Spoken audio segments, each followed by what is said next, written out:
उनके लिए ये रिलेशन उनकी ज़िंदगी की सबसे इम्पॉर्टेंट चीज़ थी। जो इंसान प्यार से हमेशा इतना दूर भागता था, वो आपके प्यार में पागल हो रहा था।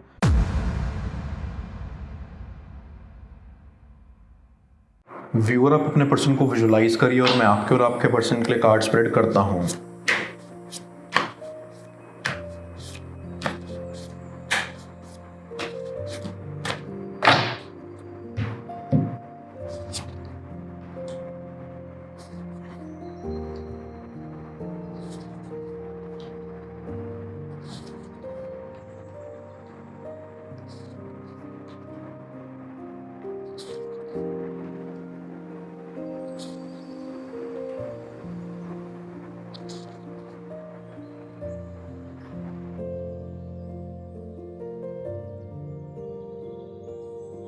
आई गेट अ फीलिंग कि आपका पर्सन एक ऐसे सिचुएशन में है जहाँ से वो बाहर निकलना चाहता है एज सून एज पॉसिबल।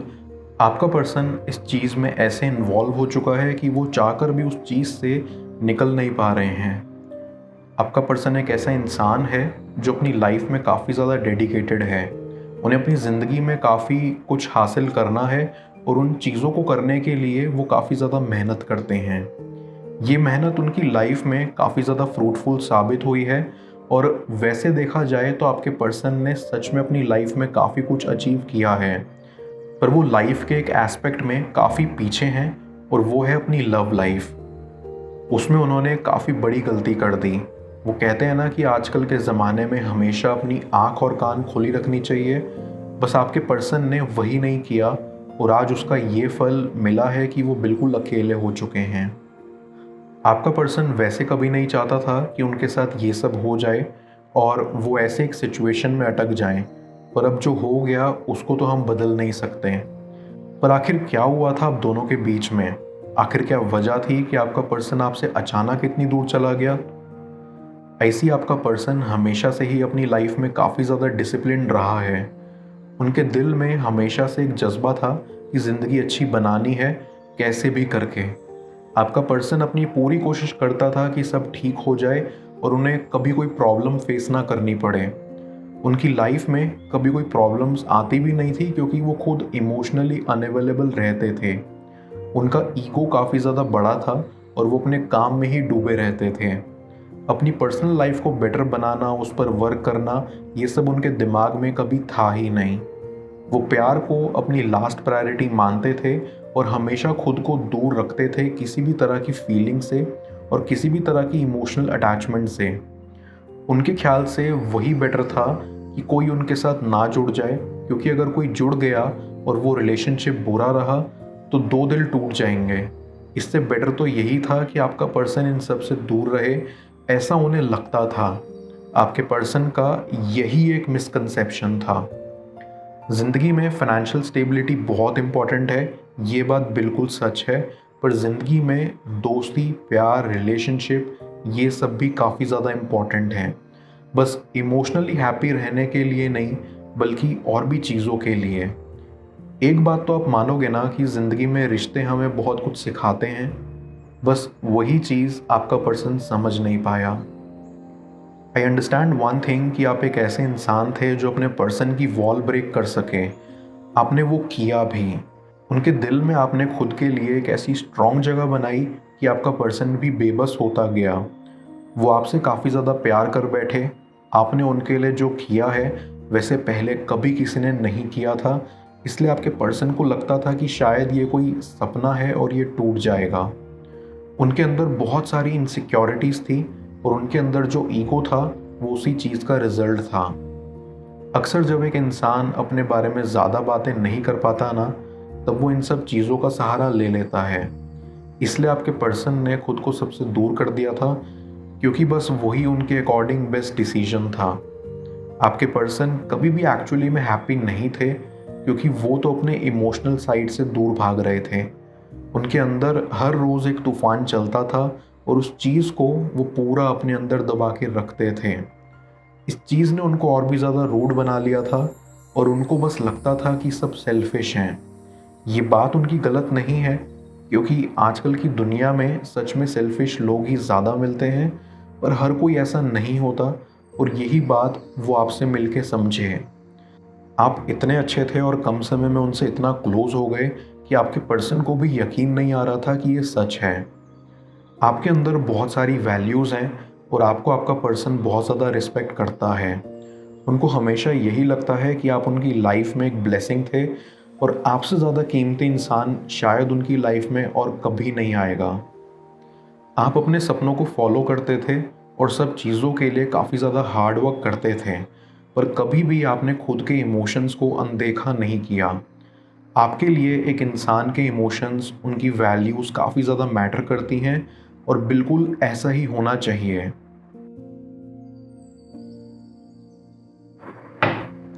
मैं कार्ड्स को क्लैरिफाई करता हूँ, तब तक आप प्रॉपर एनर्जी एक्सचेंज के लिए इस रीडिंग को लाइक कर दें और पेड रीडिंग के लिए आप मुझे ऊपर दिख रहे व्हाट्सएप नंबर पर अप्रोच कर सकते हैं।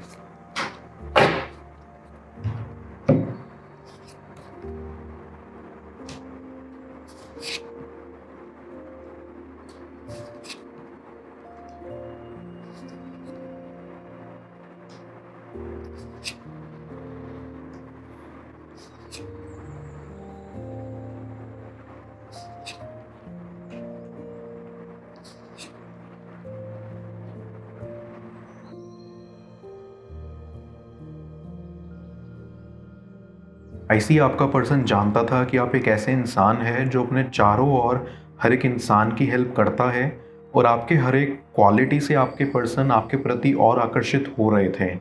उनके लिए ये रिलेशन उनकी ज़िंदगी की सबसे इम्पॉर्टेंट चीज़ थी। जो इंसान प्यार से हमेशा इतना दूर भागता था, वो आपके प्यार में पागल हो रहा था और इससे ज़्यादा खूबसूरत चीज़ सच में कुछ भी नहीं थी। आपका पर्सन बस आपके साथ खुश रहना चाहते थे। बरसों बाद उन्हें ज़िंदगी का असली मतलब समझ आ रहा था। आप दोनों एक पावर कपल थे जो साथ में ग्रो करते थे और ये बात बहुत खूबसूरत थी।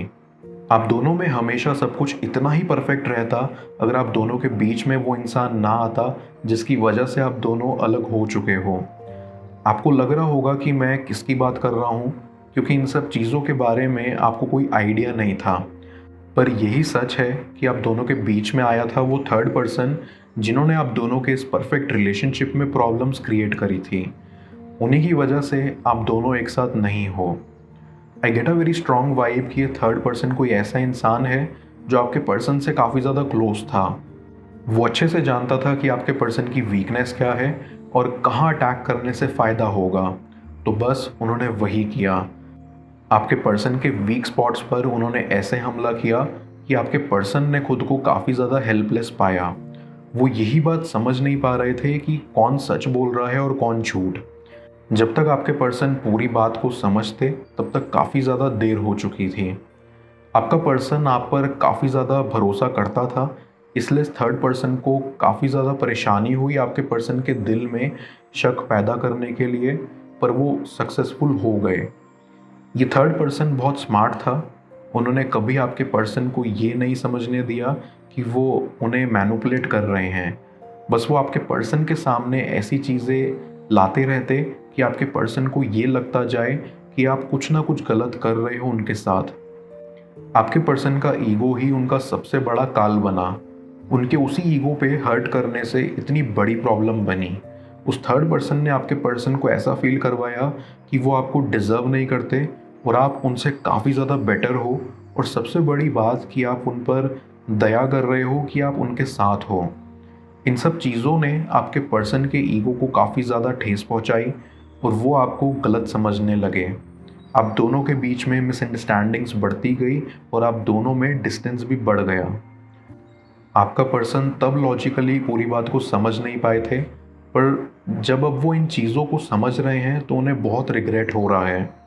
वो आपको अभी भी चाहते हैं और वो अपनी लाइफ आपके बिना इमेजिन नहीं कर सकते। इन टेम्पररी चीज़ों की वजह से आप दोनों इतने अलग हो गए और यही बात आपका पर्सन एक्सेप्ट नहीं कर पा रहा है। ये बॉन्ड उनके लिए आज भी काफ़ी ज़्यादा इम्पॉर्टेंट है और वो बस यही चाहते हैं कि सब ठीक हो जाए। आप दोनों का ऐसे अलग हो जाना बहुत ही ज़्यादा हार्ट ब्रेकिंग था और आपके पर्सन के लाइफ में इन सब का काफ़ी बुरा इम्पैक्ट पड़ा। वो आपसे काफ़ी कुछ कहना चाहते हैं पर कह नहीं पा रहे हैं। वो बस इस बात से डरते हैं कि शायद आप उन्हें छोड़ के चले जाओगे और कभी उनके पास वापस नहीं आओगे। बस इसी डर से वो पीछे हट रहे हैं और उसको बढ़ावा देने के लिए उनका ईगो तो है ही। पर आप चिंता मत कीजिए, ऐसे ही धीरे धीरे सब ठीक हो जाएगा। आपका पर्सन वर्क कर रहा है ताकि वो सब ठीक कर सकें। आई ऑल्सो अंडरस्टैंड कि आपके ऊपर क्या बीत रही है, आप ये सब डिज़र्व नहीं करते, पर लाइफ में अप्स एंड डाउन्स तो होते ही हैं ना, और आप ऐसे शख्स हो जो उन अप्स एंड डाउन्स को पार कर सकता है। मैं ओरेकल ऑफ द फेरीज की मदद से यूनिवर्स से आपके लिए एडवाइस पूछता हूँ। देखते हैं यूनिवर्स आज आपको क्या एडवाइस करना चाह रहा है।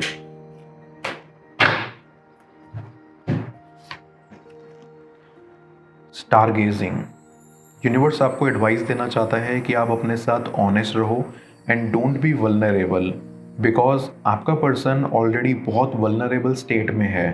तो आपको अभी स्ट्रांग रहना होगा।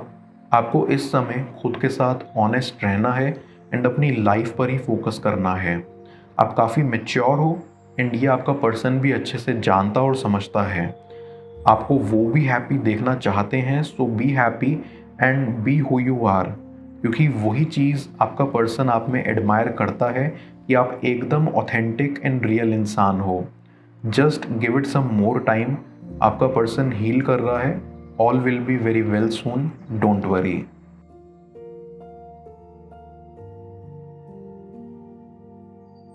उनके चुप रहने की वजह जाने स्क्रीन पर शो हो रही इस अगली टैरो रीडिंग में।